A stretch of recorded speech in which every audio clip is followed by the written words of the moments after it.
100%. I love what you just did then. You're just withdrawing that negative stigma from negative health straight up. Absolutely.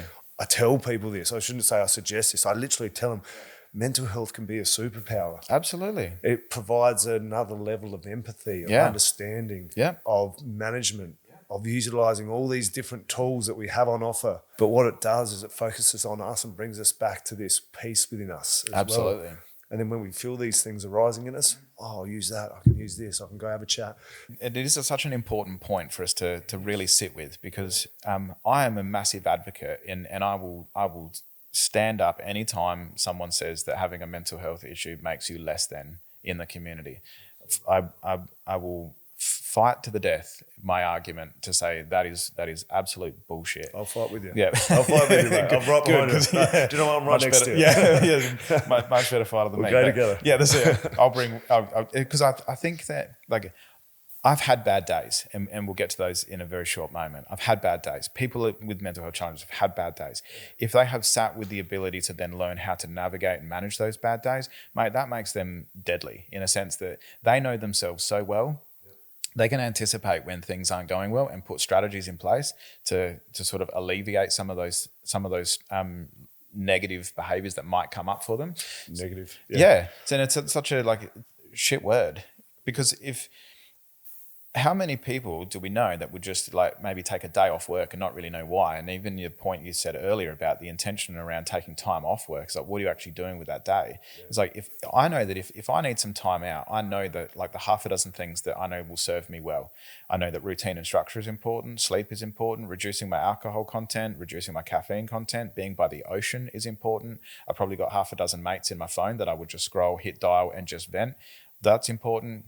Physical movement's important. So I've got all these weapons now in my arsenal ready to go. So if I know that I'm going to have a day like today, look, this is anxiety inducing, isn't it? Putting on this stuff and having a conversation that's being recorded and people are listening to us, that's going to elevate heart rates and that sort of stuff. 100%. Get it? So if I'm aware of what my body does and I can put strategies in place to alleviate that, it means that rather than cancelling on you this morning, we can do it. And maybe someone is hearing this that needs to hear this stuff. Just on all those awesome things you said that worked for Matt in terms of having all those things when we know we're having a bad day. But I think it's also, and we talked about this before and we 100% agree, I know, but it's also okay to acknowledge that on those days, you don't have to do anything. Absolutely. As long as it's happening in a safe way. So if it means sitting on the couch with the blinds closed and being in your jocks and just watching reruns of something on telly, that's cool too. It's got to be, you've just got to be intentional with why it is that you're doing it. Aware and intentional. So having that level of self-awareness to go, you know what, like right now, I just need to sleep in. So yeah, I know that Tuesdays might be a day that I'd normally go for a run or go to the gym or do those things, but I'm not going to feel guilty if I opt to sleep in. Giving yourself the permission. Correct. It's about permission for yourself. Yep. And it's only an issue then if it becomes a regular behavior and you know that that is not serving you. So, and it's such an individual and unique thing. All of the things I just said, that serves me. There's others that'll go, oh, I wouldn't do any of those things. Like I've got my own stuff, you know, maybe playing PlayStation for them is a level of mindfulness and presentation. They can then connect with their mates online and whatever your thing is, do your thing. But I've digressed slightly from the story because there's a critical. Let's get back there. Some critical stuff in there. So, 2015, diagnosed, not telling the police, keep going back to work, still keep proving myself. My home life is now just turning to absolute shit. And that's all my own doing.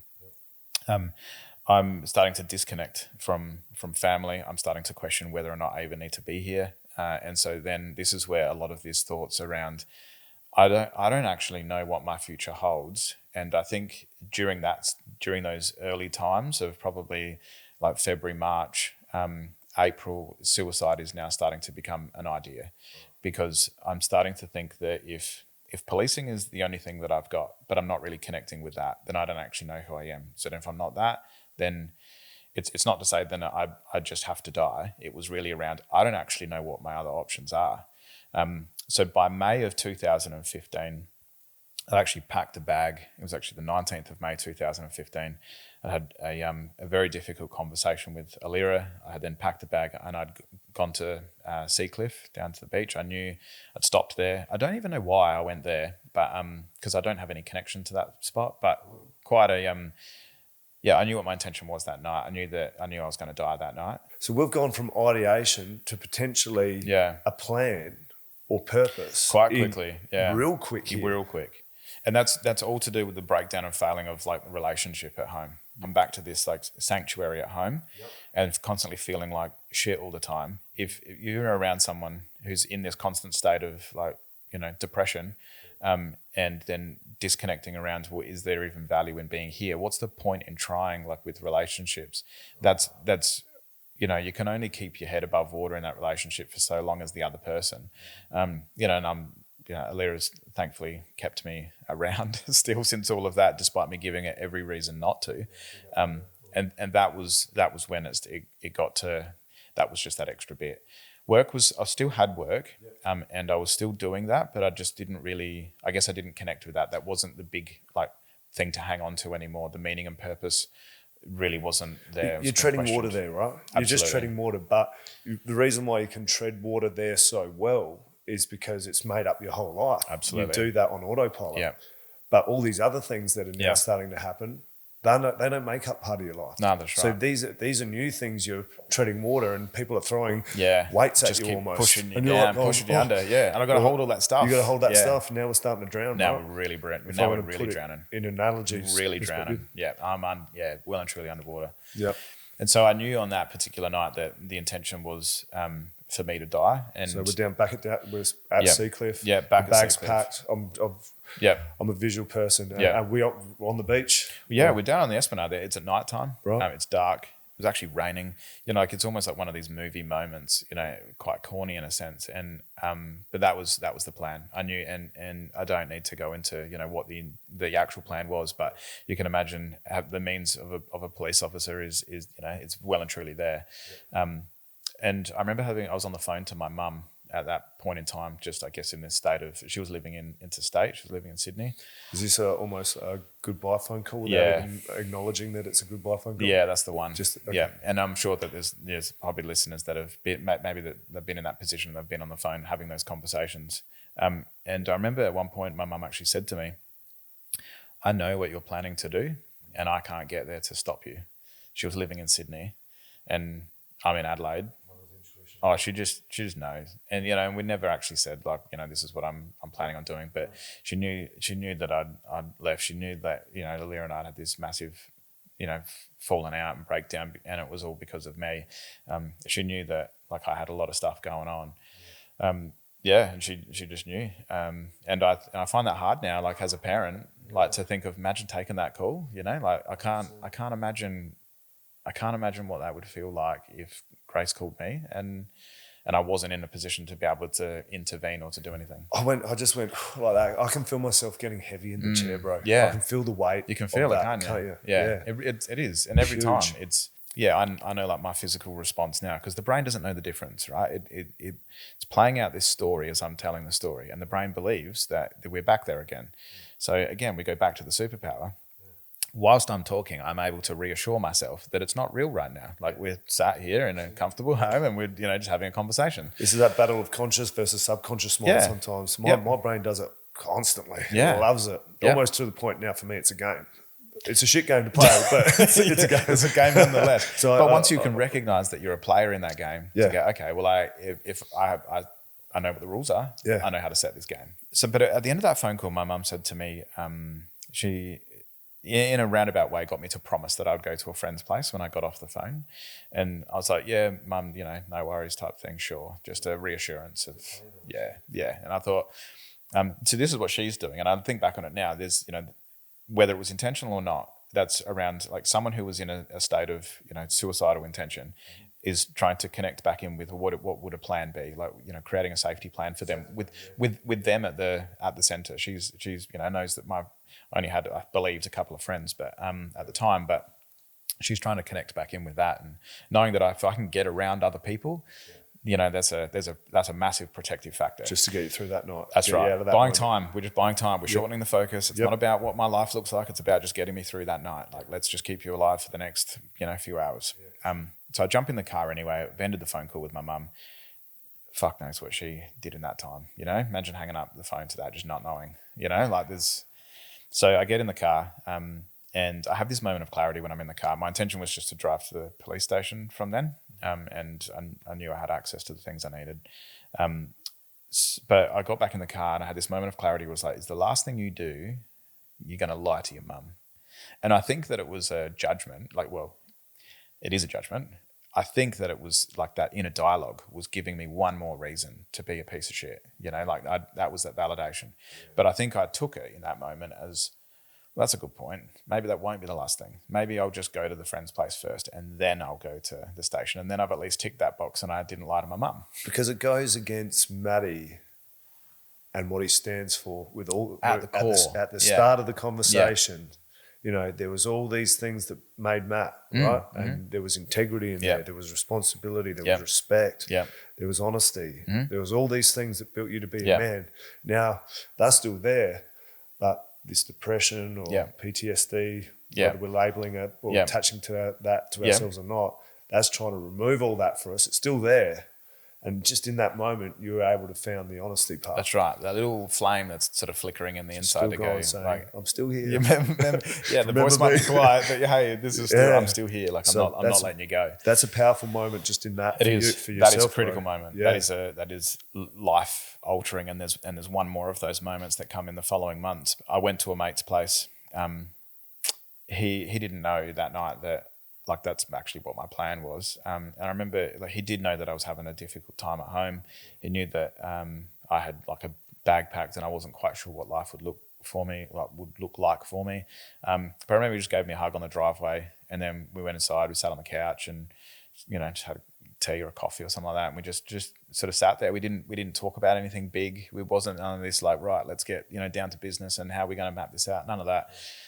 He put me up in a spare room. I slept the night. And then I think, like, from that particular point in time, life looked different. I was now, like, basically couch surfing, and it was an absolute, like, my life was a mess.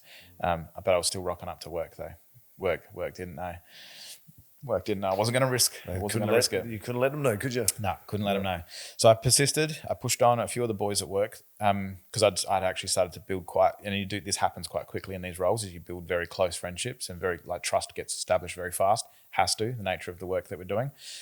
So the boys did start knowing that I was having problems at home. They certainly didn't know that I'd been to the doctor and been diagnosed with anything. No, well, you're doing the real common generic thing that all males do in this circumstances, but you're presenting really well. And I'm rocking up. You're just rocking up, being Matt. Mm-hmm. Although up here is, pardon the phrase, but it's scrambled. It's thinking about everything else.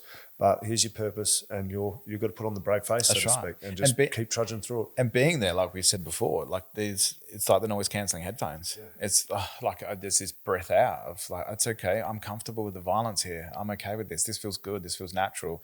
I like the team. I'm mates with the boys, and like, this is where I need to be, and this makes sense. I want to be here because it's a reprieve in some respect, albeit still fueling me or feeding me further traumatic events and further chronic stress and all this other stuff that is not healthy necessarily. But it had lots of parts that were. It had my sense of community was there. I was around these, like, really good guys that I knew that I was starting to love and care about, and that I knew loved and cared about me as well. But at the time, I didn't value that for what it was in that moment. But the guys knew that I wasn't going so well. So in this space, I know you're presenting really well, but you've got all these things going on, and it's hard. It's so hard.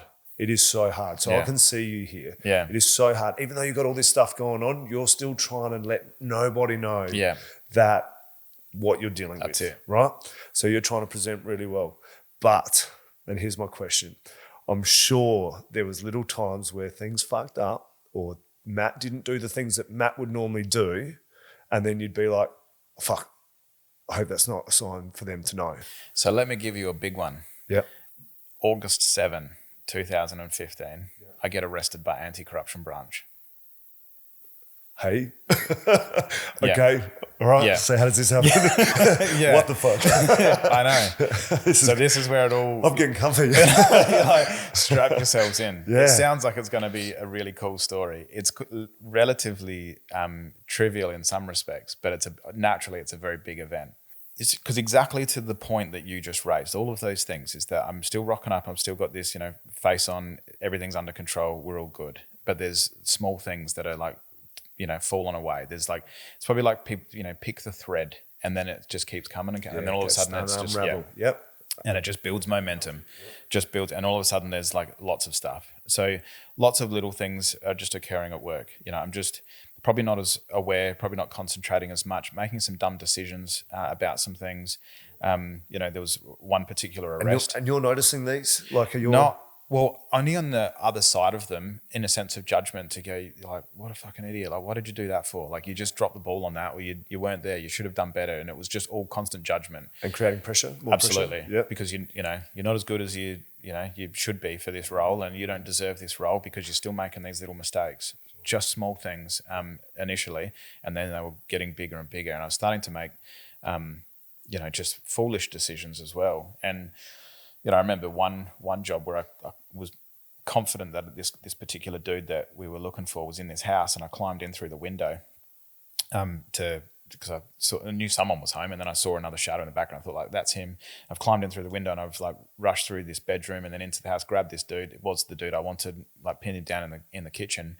And I was in there on my own. Like my two mates like were outside. One of them I think had his own moment, and he played a part in the arrest. So you know, that difficult relationship with who I thought that person was, but one of the other guys that I was working with is a good mate. He ended up kicking the door in and came in, gave me a hand, and we sorted this out. And I remember afterwards thinking, like, that's dangerous. I was going to say, this goes back to a little bit what you were talking about before, making those wild, dangerous decisions because you're looking to feel something. Absolutely. So, man, he didn't really care. No, I didn't. Even if it's against police protocol, you know what? Didn't care. I'm going for it. Fuck it. Yep. I was living like just every day without consequence of the next day. I thought suicide was an option for me in that moment, like in those moments, in those days. So I just didn't really care. Like, whatever happened. Or in a roundabout way, without even knowing it, if this fucks up and I die in this situation, well, that's easy because now I don't have to take my life. Hey, exactly. So or if there's a negative consequence to this, I'm probably going to die anyway. I'm going to take my life. So it doesn't really matter what happens. Wow. So this is the state that I'm in, and still haven't told anybody at work that this is who's rocking up. So we talk about like putting that mask on. Yeah. So I'm living in this environment for a short period of time. End of July, working a job with two guys that I know. We go to this job. This lady has a baseball bat at a bus stop, and late at night in some sort of pretty ordinary location. I was working at State TAC, and we were in their area, in this particular patrol area. So we said, look, give us that job. We'll go have a look at that. Let patrols worry about the actual work, and we'll go do this.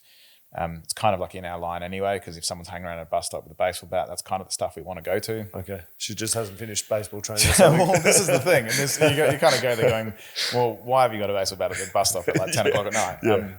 But again, it goes back to just making like just foolish decisions. So we have a conversation with this lady. It's not actually an offence to just carry a baseball bat at a bus stop. She's not doing anything with it. She's obviously not going to baseball practice, or she's not, going, you know what I mean? Like it's evident. Yeah.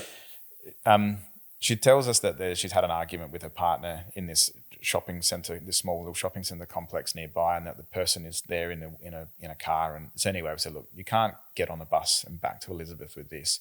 Either you are going to get yourself in trouble, or someone else is going to get in trouble. And like clearly, I'm missing some of the picture. She was known to us as a connection to someone else that we were actually looking for. The only relevance to that is that it's not like it was just, old mate sat at a bus stop that we've never seen before.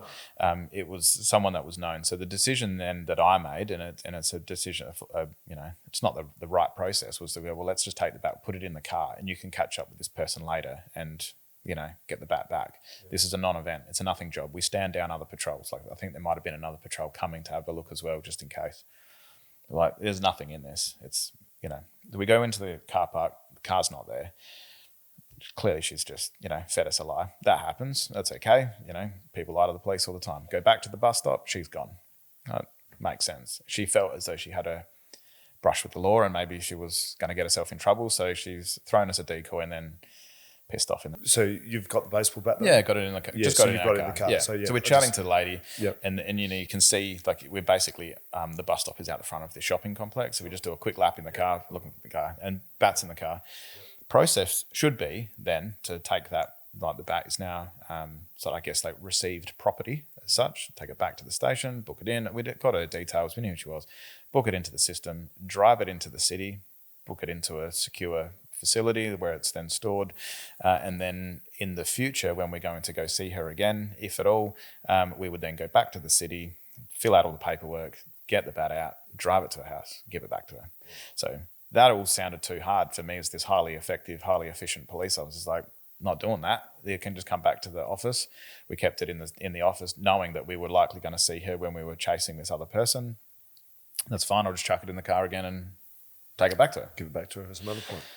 Over the course of, I don't like the next few days, it's hanging around in the station. People are kind of just joking about it's like, it's just a team bat, whatever that means. They're just swinging it around the office, throwing pieces of paper, hitting it around.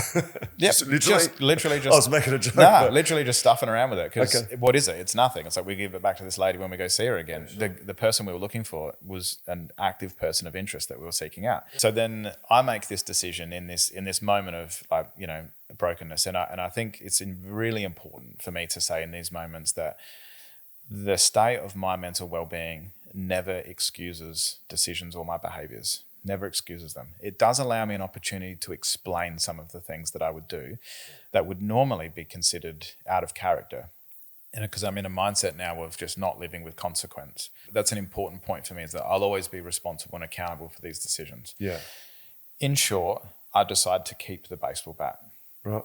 And not give it back to this lady. One of the guys on the team decides to take, because he can hear these conversations happening over the space of 1 or 2 shifts about, I'm talking like I'm keeping it.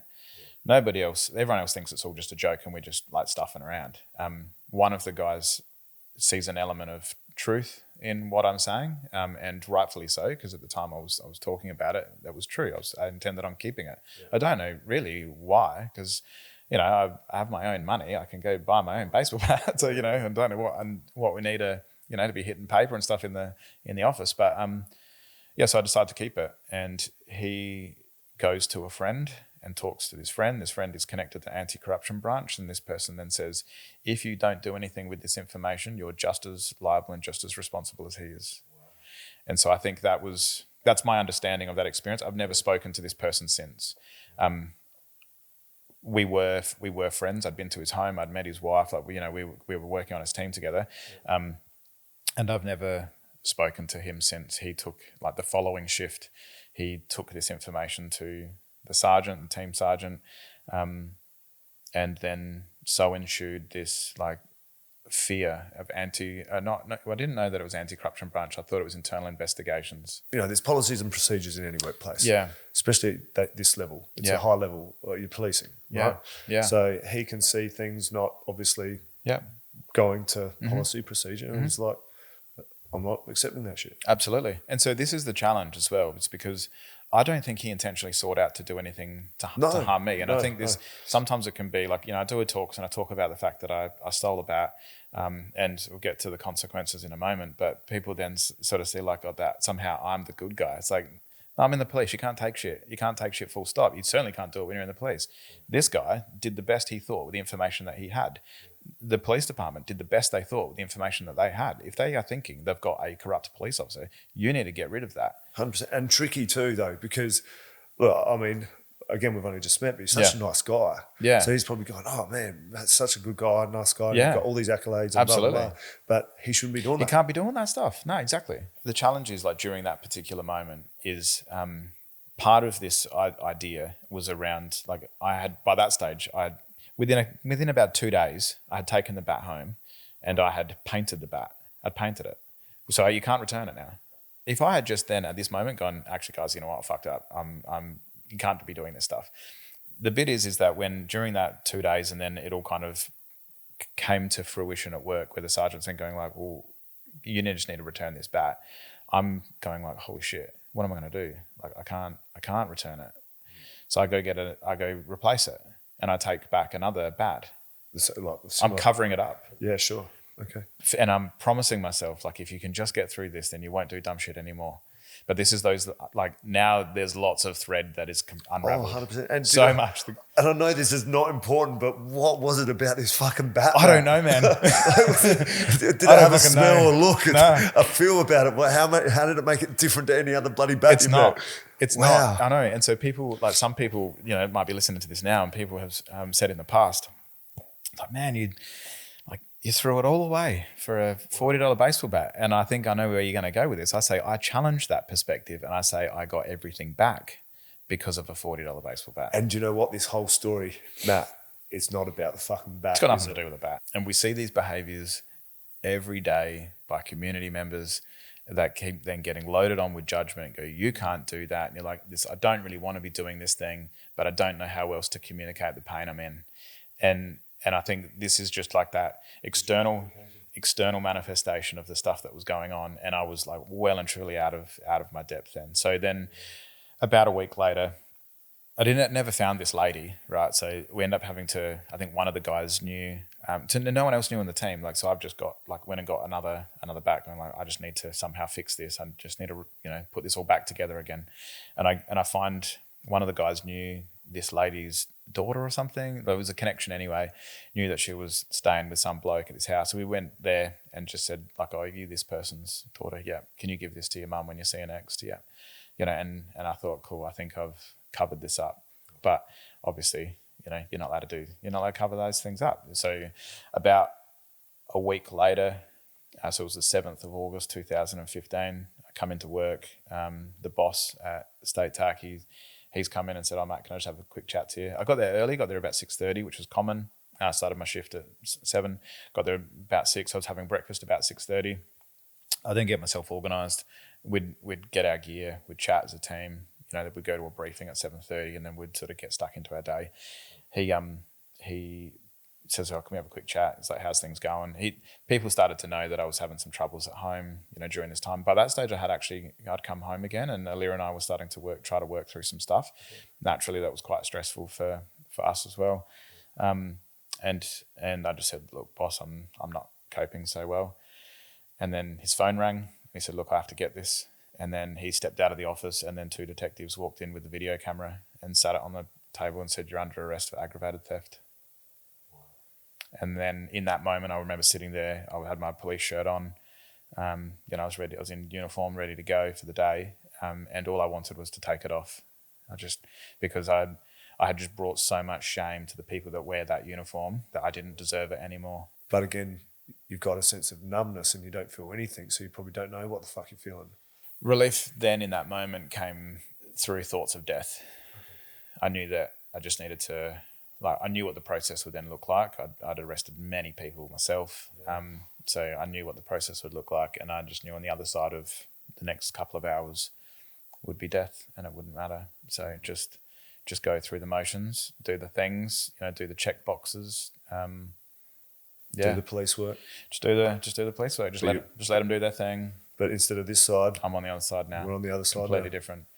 Completely different. So there's this guy from, he's now 31 years old, wanted to be a cop since he was 4. So 27 years policing had either occupied his life as a dream or reality. And in that moment, all I wanted to do was just take the uniform off and I didn't deserve it.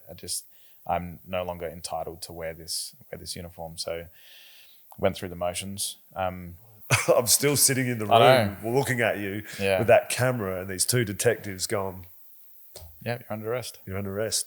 So I took the uniform, I took my shirt off. We went to the the lockers area. They wanted to search the locker for the bat. They're obviously looking for the bat. Right. There were detectives everywhere. I think they thought that it was bigger than what it actually was.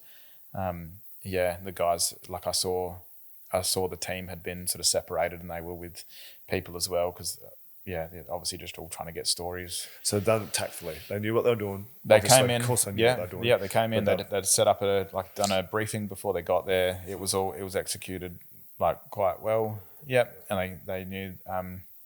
They made sure that I wasn't armed at the time as well. So I remember even now when I think back on it, there was one of the other guys had come in and they were looking for the key for the gun cabinet. That wasn't in where it should be, in the lockbox that it should have been.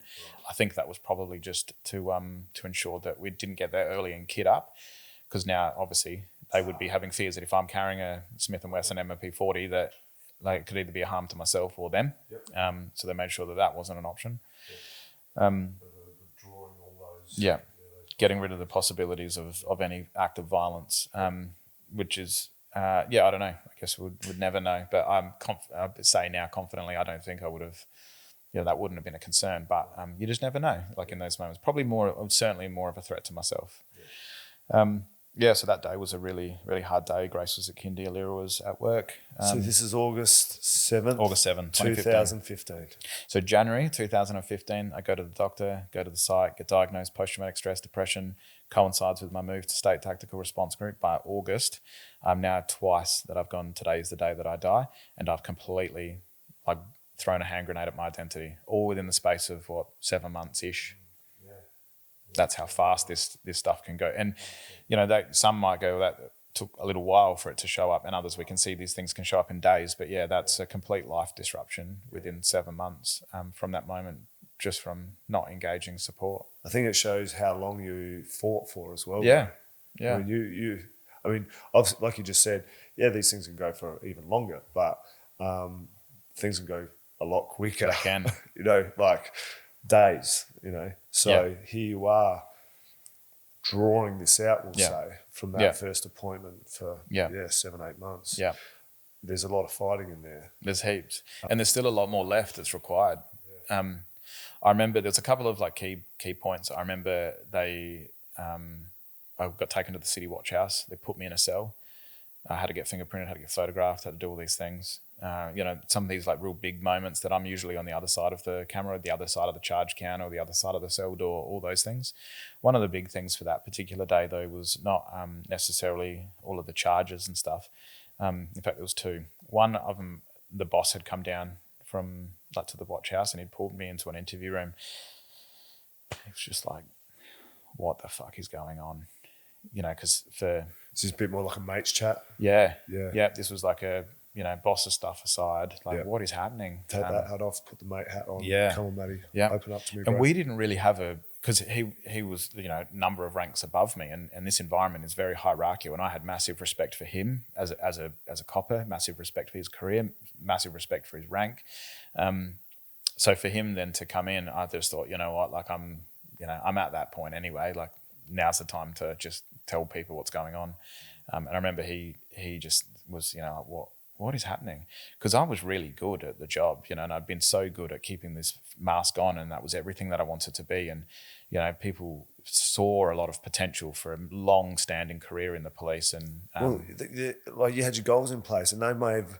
I mean, I'm being, I'm only assuming here, so never assume, but you might have even been flagged as one of those guys that is on the watch list that are coming up through the ranks to be in that position in 10, 15, 20 years time, whatever, depending on your achievements. So I had a friend at the academy, and then people in sort of critical roles or fundamental roles throughout my career, and a couple of times it was seriously said, it's like, I have no doubt you'll be the commissioner one day. There was mates, guys that I had a lot of respect for, that they would say, and even one I only just caught up with the other week. He did some work together, and he said, I always believed that I'd be calling you sir, which would be commissioned rank. And he goes, and you'd be one of the only people I'd feel happy to do that to. So that not only was I on that pathway, but I was fortunate to be bringing along, a reputation as well of one that I would do anything for the team, team first. And it was all leadership was service for me. So,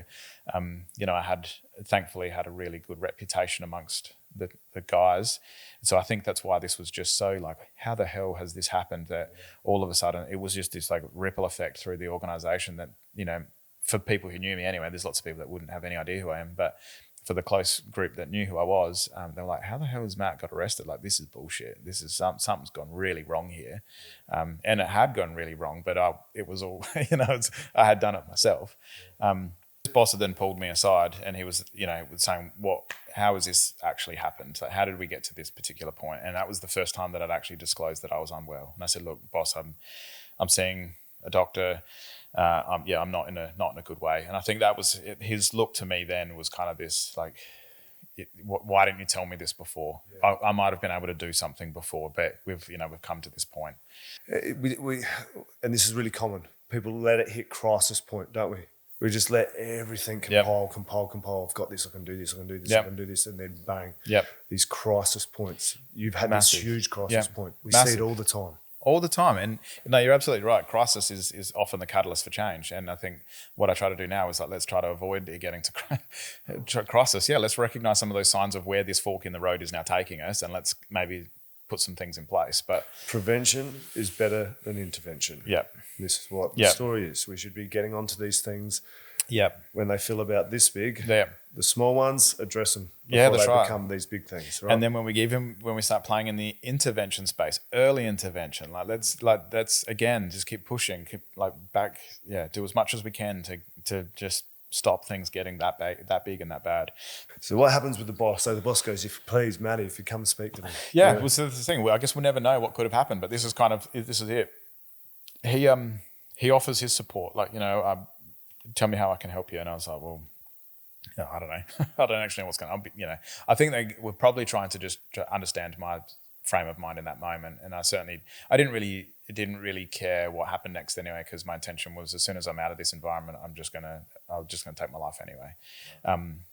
The other thing that happened is that I knew that at the charge counter, they released me on bail. It was a Friday when they arrested me, and I knew that if I refused to apply for bail, I'd have to answer all these questions about my mental well-being, and I knew I'd be detained, because I was in that moment, I was just telling people what was going on, and I knew that if I had answered those questions, I would have been taken straight to a hospital, and I would have been locked up for a while, waiting to get better.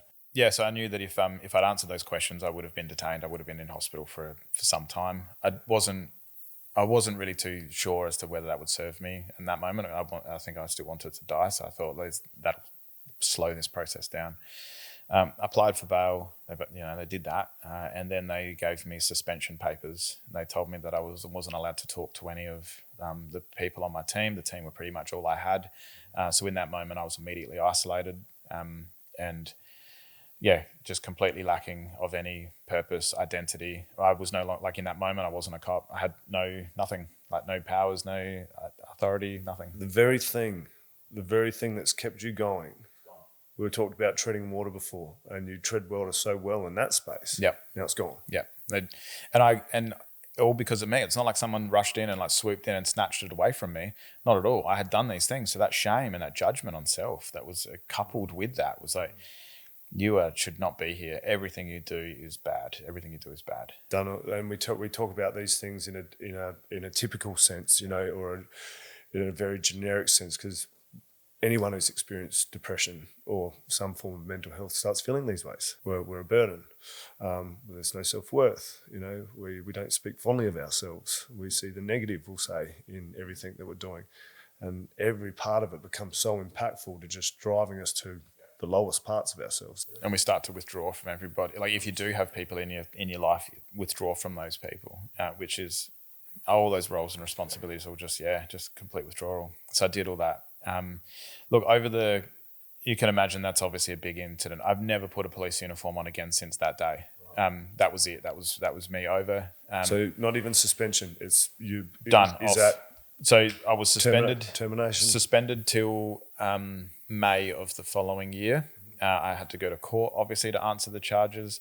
I kept my mouth shut about pretty much the truth behind it for the first little while. By January, I had decided that I couldn't keep living like this anymore. I knew that if I wasn't going to die, if I wasn't going to kill myself, then I needed to find a way of actually living a meaningful life. I just didn't want to be living with this what I perceived to be a broken state anymore. So I pled guilty to the theft charge to say, I did take that bat. I intended to keep that bat. The court process still takes some time. It took till May to still resolve the matter, despite it being me pleading guilty in January. I started to just double down on videos and books and talking to mates and just doing anything just to try to reprogram my brain. I firmly believed that if I was this person, back when I joined the job, and then I had programmed my brain to become, in essence, through environmental conditioning and a few other different things, trained myself to become this version of myself. I believed that there was a way in which I would be able to reprogram my brain to then at least take a little bit of control back of it, so that I wasn't then going to be a victim of this, the brain function that I had, that I was going to take that control back. So I would just watch all sorts of videos, just motivational videos. I landed on a few sort of key inspirational speakers, and I listened to them over and over again, read books, started to build the community around me, started to connect with mates on a regular basis, engaged the doctors properly, engaged the psychologist properly, started to set routine and structures and put all these things in my life. And I was like, this shit over here is out of my control now. Behaviors need to be held, I need to be held accountable for those. I can't control any of that outcome. That's in other people's hands, but what I can control is my approach to every single day that I live. So absolutely love it. It's a massive thing that I talk about, especially with the young lads as well. But anyone, acknowledging these things. There's things over here that are out of our control, and it doesn't matter how much time, energy, thought we put into those things. It's not going to affect the outcome. So it's good to acknowledge, but not focus. Focus on the things we can control. And there's going to be consequences that come with, and like all these other things, say if you've been made redundant or you've been fired or whatever, you don't have work, there's consequences still that need to be worked through. Like there's still but some of that's out of our control. The control that we do have is then, well, how is it that we're going to apply ourselves and move forward from this? And what can I take from this that's going to serve me? What's not serving me?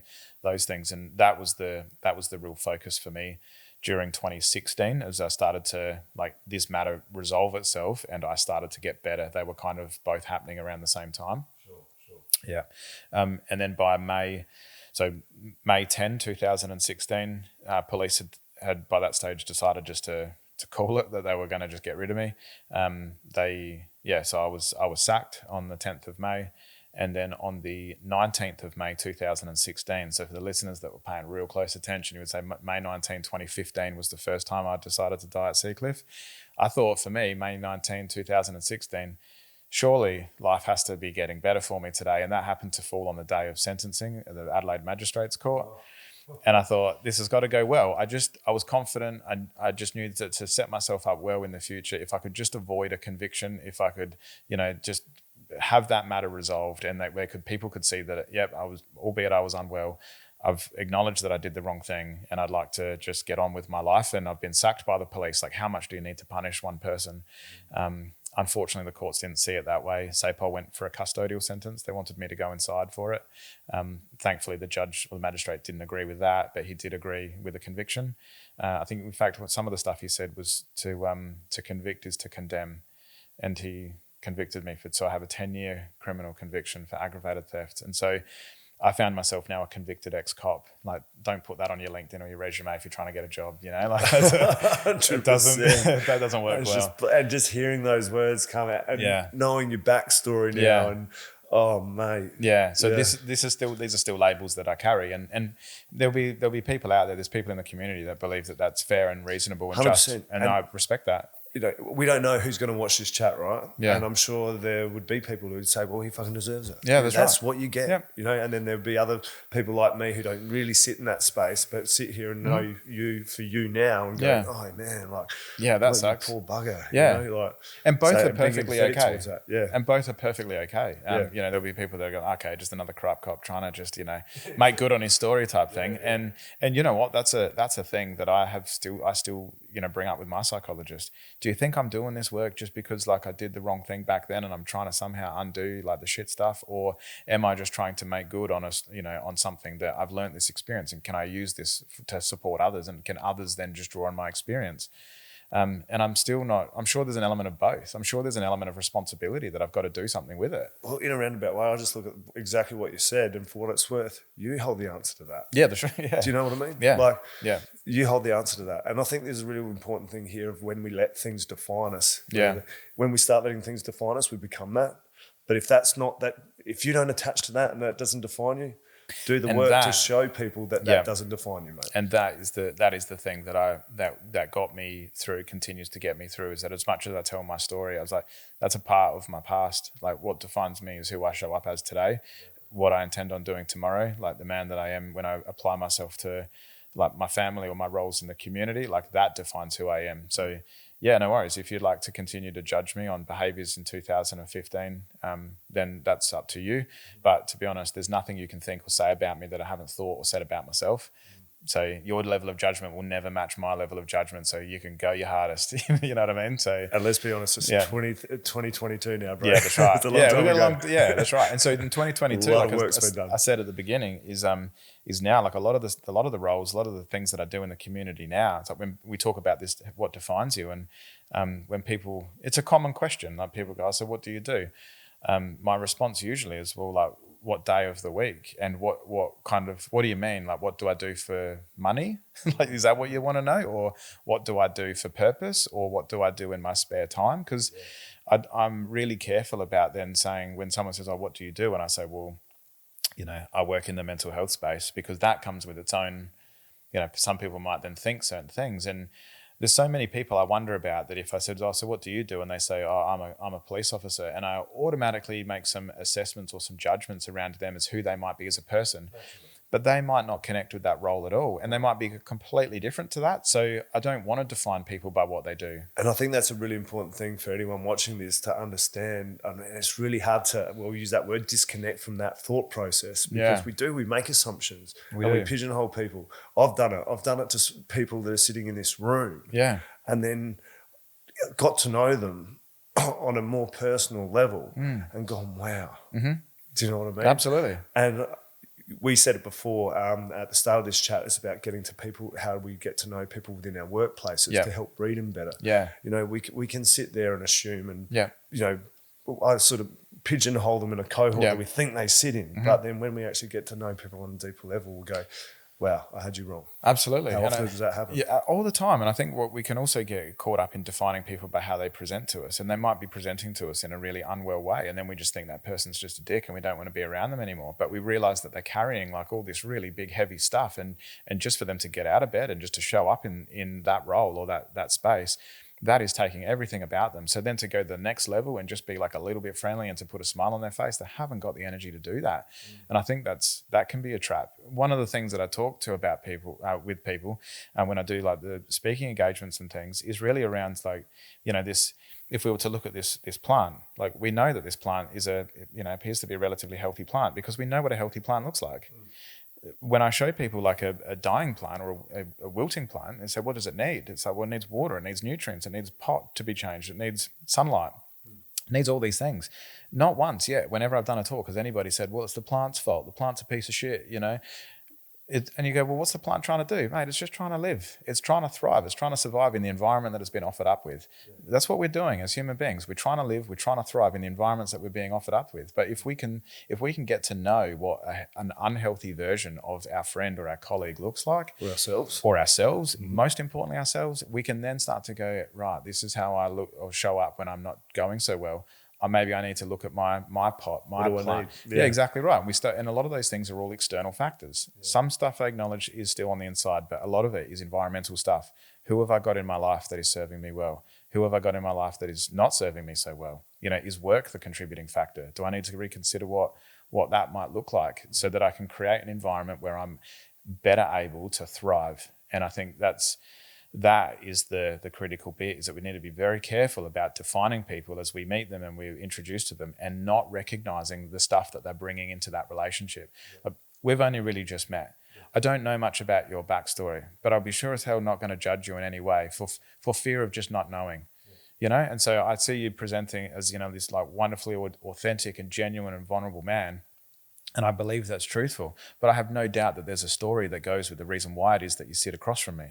And so I don't need to know it, but I just need to honor and respect it, and just to be like grateful that I get to be in company of good people in my life now. So, and people look at the stuff that I do, mate. I'm a reflection of those around me, and I'm a reflection of the purpose that I've got. So, I've been afforded some really wonderful opportunities over the last few years. But mate, this is a service role. I'm just learning. People keep putting me in positions to learn, and then you put a microphone in front of me, I'll just tell you the things I've learned.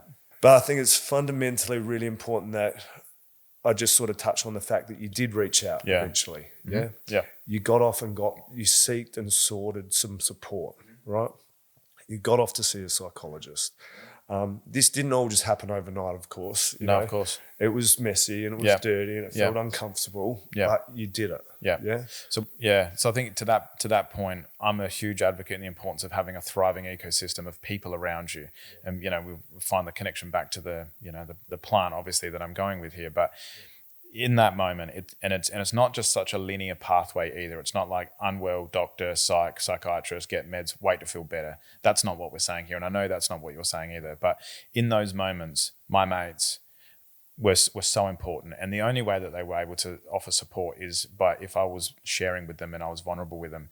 I truly believed and still do that they have my best intentions at heart. And I'm sure that if we were to talk to anybody that had a mate that was struggling, they would just want to help. They would just want to support them, and they wouldn't judge them for maybe going through one of life's challenges. There'd be no level of judgment. It's just wanting to support. So having your mates in there is so critically important. Getting along and speaking to a doctor is so important, because sometimes there can be some physiological stuff that's going on that's feeding the mental health side of things. It can be that there might be some vitamin deficiencies that could be impacting sleep, for example. Sleep is critical to getting well. So there's so many. And then actually then seeking some professional talk therapy help might be really beneficial for you. Getting regular massages, acupuncture, whatever it is for you. Breathwork, meditation. Absolutely. Cold ice baths, community groups, watching podcasts, listening to videos, spending time with your family, going for a walk, taking the dog out. All of those things are like a circle around you. Yeah. You're in the middle though. And I think this is the important bit. You're in the middle. No one's going to come rescue. No one's coming to knock on your door and is going to save you from what you're going through right now. And I know how hard it is to just make that one call or that one text message that says, bro, I'm struggling. But in those 3 words, I can promise you there is resources and support that is at your doorstep ready to go, and people that just want to shower you with love and kindness and prove that inner dialogue is wrong. You are worthwhile. You are valued. People give a shit about you. Just, and if you've got a mate that is going through some stuff, recognizing that the importance of those 3 words can be really hard, don't be afraid to reach in and name it. Rich, I know you're going through a tough time right now. I'm here, man. Let's catch up. Let's talk. Tell me about what's going on. Push, because I would much rather be pushing for those conversations than not having any of my mates around to have that conversation with. I'd take an awkward and difficult conversation any day of the week over no conversation at all. That's some bread and butter stuff we always go on about, and I know you would too in your training as well. Look, we're going to have to wrap it up there, mate. Thank you so much for coming and sharing your story. Not an easy thing to do, but I think part of these community chats is showing other men that the vulnerabilities that we ourselves have been through these things, and in a roundabout way, without sounding cliche, if we can get through it, then you can get through it too. But important one. It is the next step, isn't it? Jump in the DMs, and I know that you boys will be there. So reach out to the next step. Reach out to me if you want. That's 100%. Thanks so much. Yeah, thanks. You're a legend. Good stuff. Good shit on this day. But yeah, thanks.